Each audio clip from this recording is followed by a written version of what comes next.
እልልልልል አብርሽዬ ለሩትዬ መልሶ እንግዲህ እንደዚህ በአማረና በደመቀ ሁኔታ አውልቃ የነበረውን ቀለበት እንግዲህ መልሶ አድርጎላታል ማለት ነው። ምክንያቱም ቀለበቱ ከወለቀ 1 ዓመት ሊሞላው ነው እንግዲህ ሞልቶታል፣ አልፎታል እንጂ ማለት ነው።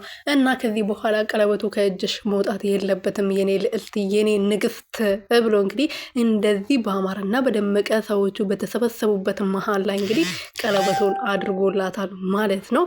ሰላም ሰላም ቤተሰቦቼ እንዴት ናችሁልኝ? እኔ ያለው ፈጣሪ የተመሰገነው በያላችሁበት ሰላማችሁ ብዝት ትርፍርፍ ይበልልኝ። የኔ ውድና ወርቅ እንቁ የሆናችሁ ቤተሰቦቼ ማለት ነው። እንግዲህ አብርሽዬ ለሩትዬ በአማረና በደመቀ ሁኔታ እንግዲህ ቀይ አበባ በተሞላበት ሰው ባለበት እንግዲህ ከዚህ በፊት እንግዲህ ያው በጓደኞቹ ምናምን ነበር። አሁን እንግዲህ ያው እራት እንብላ ኦቶ ባሉበት ሰዓት ላይ እንግዲህ ሰርፕራይዝ አድርጎ እንግዲህ ቀለበቱ መልሶ አድርጎላታል ማለት ነው።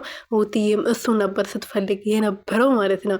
እና የአሁኑ ቀለበት ደግሞ ይለያል ትላላችሁ። ከሩትዬ ጋር የሚሄድ ልክ እንደሷ ቆንጆ ከሷ ጋር እንኳን አይወዳደርም፣ ግን ያው ቆንጆ ነው እንለዋለን አይደል? ታዲያ የሆነ ነገር ሲያምር ማለት ነው። እና ከሷ ጋር እንኳን ባይሄድ ባይመጣጠንም የሷ እኩል ባይሆንም ማለት ነው፣ ግን በጣም ያምራል። አብርሽ ትለያለህ።